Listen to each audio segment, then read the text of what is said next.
Hello, everybody. Welcome to our webinar Wednesday for the month.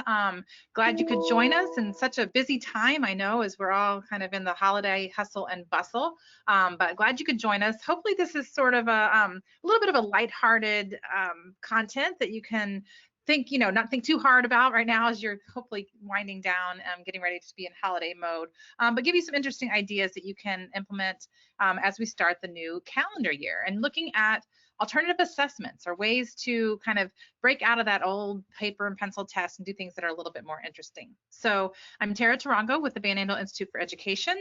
Thanks to you guys who are joining us as repeat viewers, and for those of you that are joining us as looking at the video, I know a lot of folks do that as well, and those of you that are here live, appreciate you joining in and spending a little time to talk about this today. If you have any questions along the way, or want to follow up, there is my Twitter handle as well as my email. Feel free to hit me up with any questions. Happy to help make this content relevant to you and your personal situations as much as possible. I'll start with a few frequently asked questions. The first is, where do I ask questions, or how do I ask questions? And Robin is here for that. You want to say hi, Robin? Hi, everybody. Thanks for joining us today. So Robin she's manning the back end here. So if you have questions, so whether it's technical questions or, you want something, to ask anything away, you can put those in your either question or chat box, and she'll be able to address those as we go along, because I can't quite look at those while I'm talking. Next thing is, there is a handout for this that is going to address all the different ideas that I talk about, all the links that I might mention. They're all in this one handout. So Robin's going to put that in the chat for you now.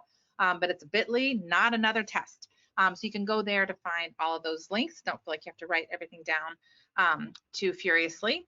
And then the last one, as I mentioned, some of you may be watching this as a recording, and a lot of folks ask if this will be recorded, and the answer is yes. So shortly after the webinar, usually within a couple days, actually usually within a few hours sometimes, you'll get a follow-up email with a link to the webinar recording, and you can access that there. And feel free to share it with your friends as well. It's totally fine. So let's get a sense of who's here today. We'll do a quick poll just to see what grade levels we have represented and or teacher administrator kind of distribution. So if you'll select one of these that fits you the most, whether you're K2, 3-5, 6-8, 9-12, or maybe you're administrator or K-12, you can hit that last button there. So let's get a sense for who all's here, and Robin will share out the results once they slow down a bit. All right, give it a couple more seconds as they roll in here. All right. All right. Sorry, Sarah. So we have 61% middle school, followed by 33% upper elementary, 12% high school, 9% lower L, and 3% admin or other. Okay, a little bit from all the different groups, but pretty high in the middle school groups. So y'all are my people, actually. I love middle schoolers, giving me all hormonal and anxious. I like those folks. So I see you guys out there. All right, I also wanted to let you know that this webinar is offered to you, sponsored by Blue Apple. These are project-based learning units. If you had all thought about doing project-based learning or are interested in it, these are a great way to get started, because all of the lesson plans are done for you. All the real-world connections are in there. Opportunities for collaboration, all kinds of great stuff are included in those. So be sure to check those out, and you get 10% off on those by using the code webinar at blueappleteacher.org. So what we'll talk about here today is first look a little bit on what to assess and how not all standards are created equal, help you kind of make sense of all the stuff you have to teach, and maybe a tool to help you prioritize that. But then we'll spend the bulk of the time. I'm going to give you 10 different strategies or alternatives to a traditional paper and pencil test. So feel free to take a few of those and maybe try them out with your own students. So starting with what to assess, we'll play a quick little game. This is, of course, a beloved book called Guess How Much I Love You, something I read to my kids very often. But today we're going to switch it up. This is not Guess How Much I Love You. This is Guess How Much You Have to Teach. So if you were to guess, think about if you were a 5th grade teacher, how many standards do you think that you have to cover? So here's another quick poll. Let's just see. How many standards does a 5th grade teacher have to cover if we're looking at someone who's in a Common Core state, let's say, and also has Next Gen Science Standard? So is it 50, 100, 150, or 200? I promise you won't be graded on this formal assessment, but I'm just curious to see what you guys think. In a given year, how many standards does a fifth grade teacher have to cover? What's coming in, Robin? All right, I was just gonna, they were coming in pretty quick, but I think we'll close it out. So the winning answer is 150, and then followed by 100, and then at 21% we have 200, and then last but not least, guesses were 50. Okay, so very few think it's just 50. The correct answer, are you ready, is 200. So a fifth grade teacher, and it's not that different for each grade level, it's about the same. That's a lot of standards to have to cover. It's 200 standards in an academic year. You just think about how many actual school days you have, and not that you teach like one standard per school day, I get that, but still, it's pretty untenable. So I think of them like gumballs in a gumball machine, right? There's all these standards you have to teach. But just like gumballs, I know I'm not going to get any fights on this. There are clearly, obviously, better or more power gumballs than others. Everybody knows that the pink ones and the red ones are the best ones. At least that's my opinion. And so if I were to call those my power gumballs, what are your power standards? What are your pink and red gumballs or in the standards version? What are your power standards? The ones that are going to make the most sense for you to spend your time on, because you don't have enough time truly to cover all 200 of those standards at the depth that you might want to. So I want to introduce this little tool for you before we get into alternative assessments, just because I find it really helpful to think about what do I need to spend more time in actually assessing, because not everything needs to be assessed. Not everything needs to be taught to the same level. And so we created this tool called our standard scoring sheet. We have it for grades K through 8. And what we did, and you can choose, it's all like an Excel spreadsheet that you can change it. So use the things that are most applicable to you or most relevant to you. But we chose these 3 areas to kind of identify a power standard. One, we looked at each standard and asked, is it a building block standard? You know, how much future learning is dependent on that?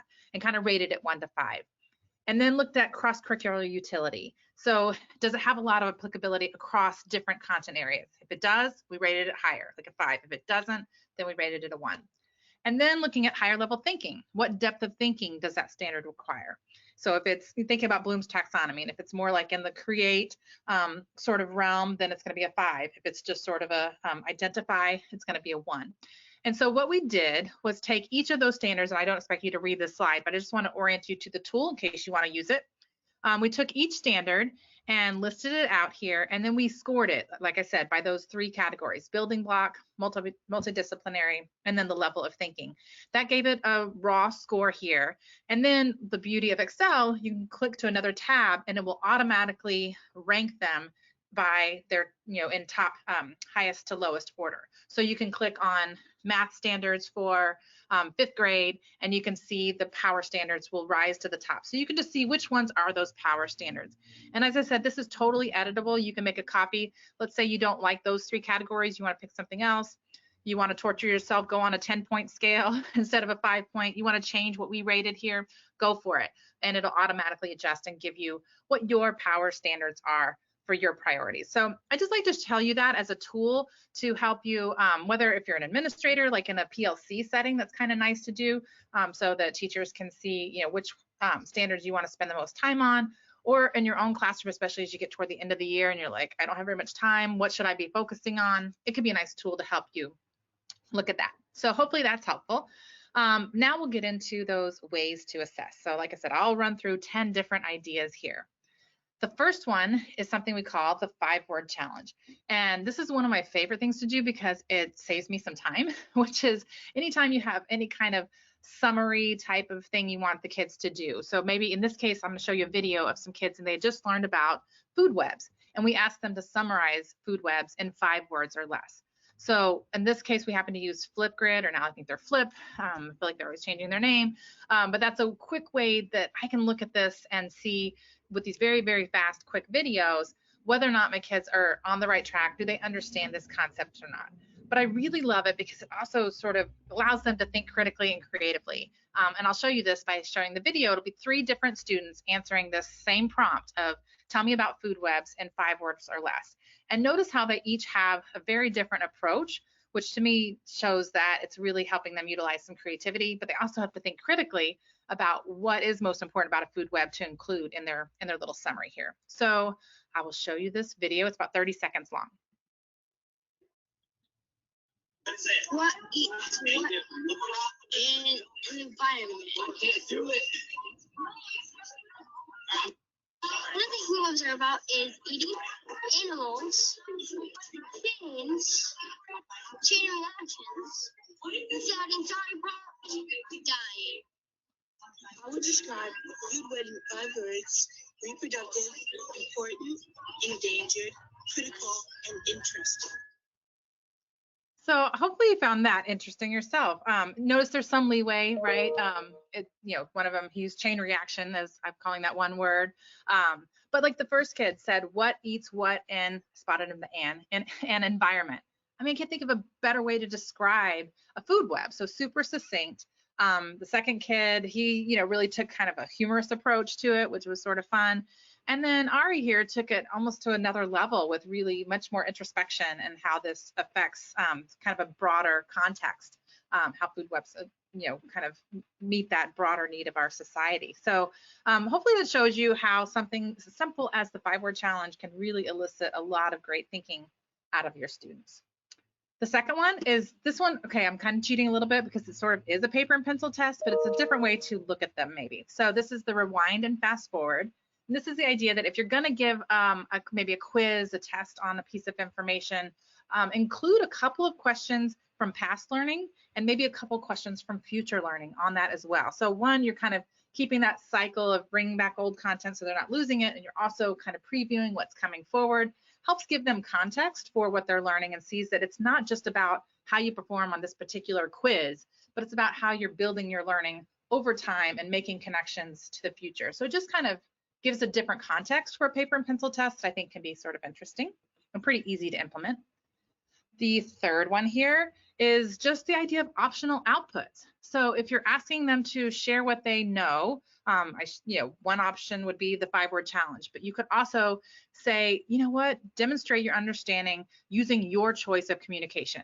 I've listed several different things here. If you have questions about what any of these are, you can feel free to hit me up. There's also links to those in that handout.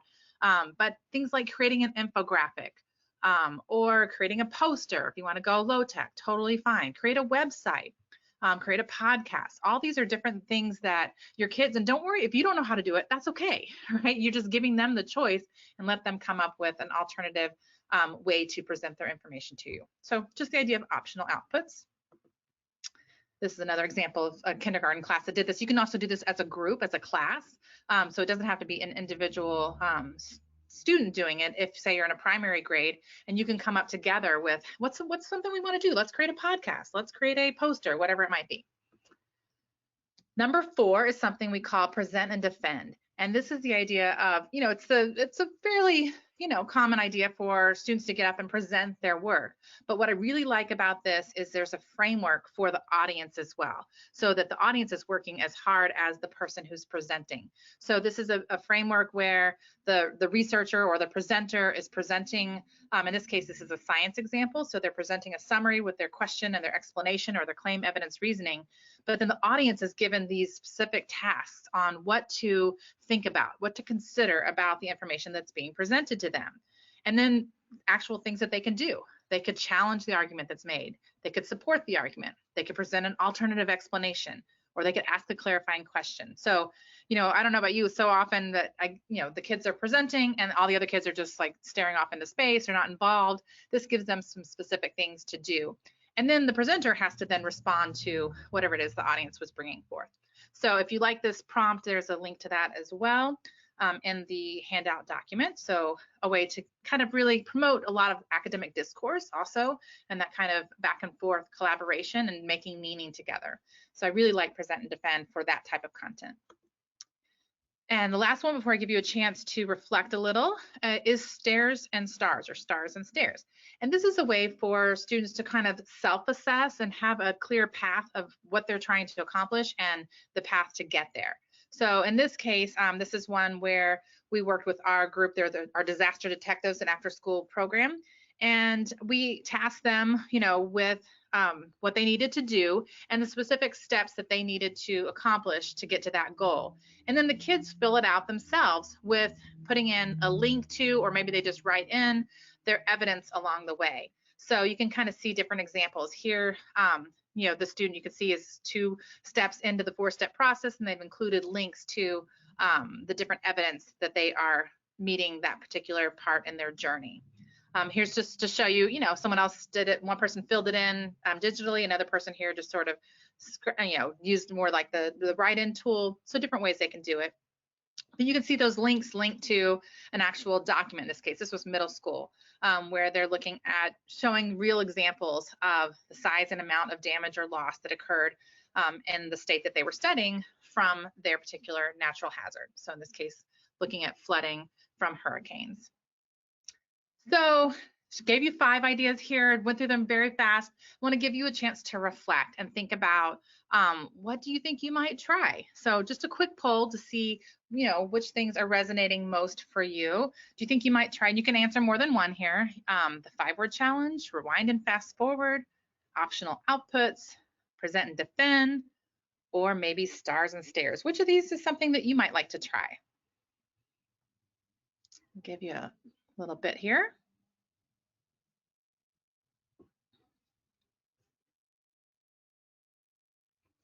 All right, I'm gonna give it about 5 more seconds as they keep coming in.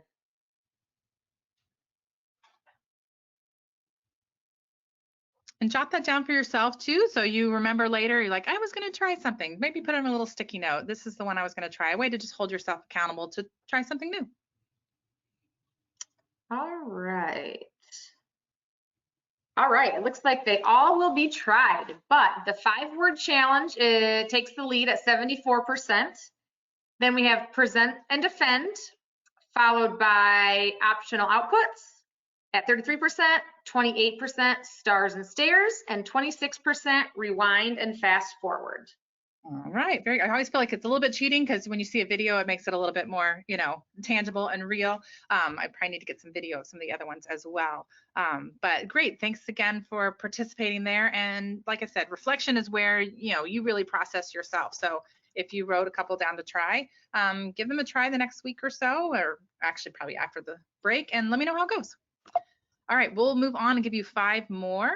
And this is one you've probably thought of before, but journaling is really powerful. So if you aren't doing this in your classroom, this is just a great way for students to capture their learning and their reflections.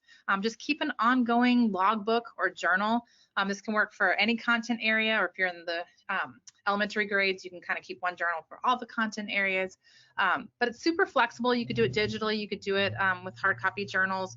Either way, but what I really love is sort of develops those metacognition skills. So, students are starting to think about their thinking. So you can give them different prompts based on what it is you are looking to accomplish. And I like to just maybe pull these up maybe on Thursdays or on Fridays. Sometimes I'll do it like on a Thursday so I can just give a quick check to make sure I see where their learning is at. And then if there's something that maybe there's something the whole group is doing for fun on Friday, if their journals are up to date, they can do that. If I see something in their journal that tells me they need a little work on something, I can use that Friday to catch up with them. So that's one way you can use that as an alternative assessment. Next one, again, it's not a surprise, but a reminder, but that's just the idea of rubrics. So if you want to get away from that paper and pencil test, looking at bigger projects that you can offer the students where they are assessed against a rubric. And I love this because you can really make sure your expectations are clear and transparent so that the students know exactly what it is expected of them. But what I really love, if you think about grading a test and you're going to give it a score from 0 to 100, that's like 100 levels of complexity that I don't need in my life, whereas if I think about a rubric of maybe 4 points or 5 points, then I'm really just having to assess mastery within a much smaller scale, which for me, like I'm not going to obsess over, is this an 85 or an 87, particularly if it's any kind of open-ended type of response. So if you haven't used them in a while, remember about teacher rubrics, but also student rubrics so that you can assess the student, but they can also self-assess. Another tip for rubrics is you can also do separate rubrics for process and for the product. So if you're doing a project, let's say, and maybe there is the final product that you want to assess, but there's also, how did you collaborate? What was the steps along the process? You can separate those out and have different rubrics for those as another way to kind of formatively assess what's going on there in the group work. All right, number 8. This one's kind of interesting. I love rubrics, but sometimes especially my high performers, they'll just end up with 4, 4, 4, 4, 4, 4, right? I'm doing everything great. I met all the expectations are laid out for me, so I'm going to meet them, end of story. So this is a way to challenge even those high performers to go back to that rubric and say, all right, I know that you had 4 for everything, but if you were to rank the categories from best to worst, what would it look like? So even though you got a 4 in all, which one do you think you had the most mastery of to the least mastery? So even if they mastered it, which one was the least? So it forces them, again, have some of that metacognition, self-awareness, self-reflection. But also what I really like is then you could look at, if they ranked their rubric, then you could just go in and see where did they rank it? Even if they're all 4s, these are the areas they put the lowest. So these are the areas that I feel like I could push them a little bit or challenge them or support them. So rank the rubric's kind of fun. And lastly is the 3 strikes you're in. So remember, going back to those power standards, I'm not suggesting that you do this for every standard or everything you need to teach, but it might be, especially as you get toward the spring semester, the end of the year, thinking about those power standards. What are maybe the 5 to 10 things that you want your students to have mastered by the time they leave your class? I know that every one of my students will have mastered these 10 things. Maybe make a sheet like this for each of those 5 to 10 power standards. And then basically you're just looking for evidence of the students mastering them. So you have each of the students' names down the left column there. And then every time you see an evidence of mastery, you just log it there. The date, maybe what they did for the first time, the second time, and the third time. So once a student has reached 3 times, then you can kind of move on to other students who maybe haven't mastered that standard yet. I really like this tool for communicating to parents or to administrators. It's a great way to see, oh, look, your child clearly, met this standard 3 different times. It's just really nice, positive, forward-looking kind of message like that, which is really fun. And there is this template again in that HyperDoc. I said that was the last one. This is really the last one. And this is just a creative way. I thought this was really fun. Mr. Yenny is a teacher that we sometimes work with, and he put this up on Twitter, and I asked him if we could share it, and he said, of course.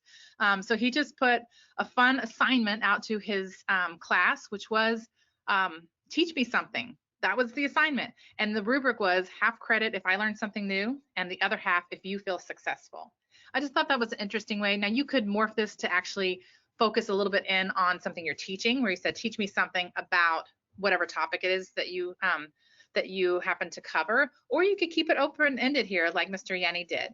And when he did that, some of the things that he now knows how to do from doing this, he learned how to bake, he learned the history of the Post-it notes, he learned history of putty or slime, and he had learned about the Black Death. These were just some of the things that his students had chose to share with him. Another way you could use this might be at the end of the year. Teach me something about something we talked about this year. So they at least have to tie it back to something you did in the year. And just to show you this, I think was one of the things that the students did. They created an actual little cartoon out of it. So you could see they really had some fun with it. All right, one last poll. I'm curious if any of these are things that you might try. So select one or more of the following. Do you think you might try journaling, teacher-student rubrics, rank the rubric, 3 strikes you're in, or the teach me something? We got about 7 minutes here, so we'll let you finish out this poll. All right, they're still coming in pretty quick, so we'll give it about 5 to 7 more seconds. No problem.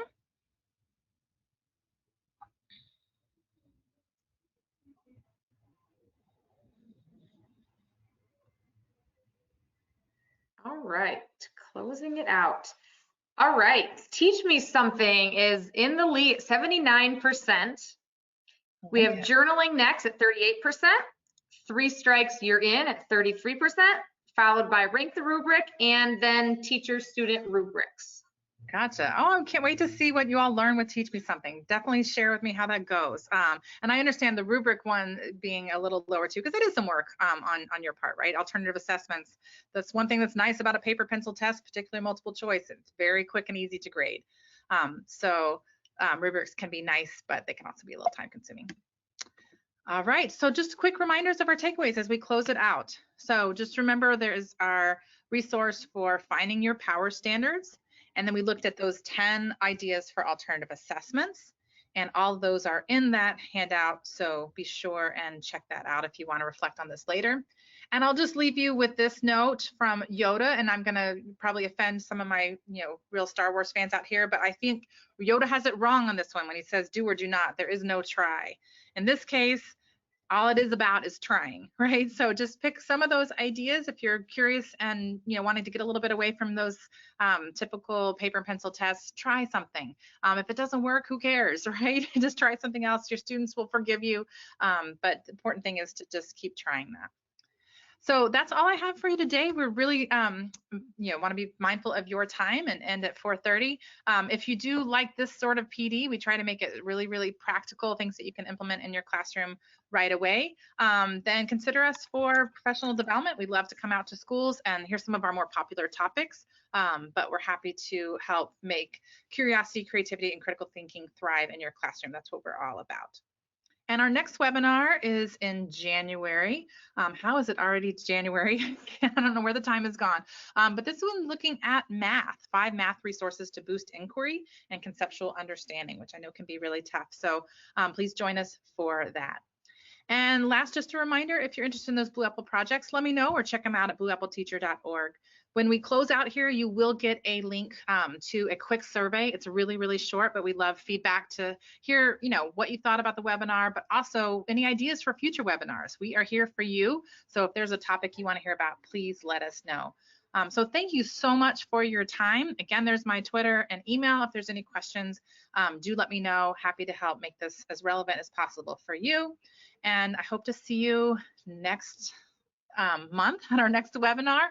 But until then, I hope you have a wonderful and happy holiday season. Take care.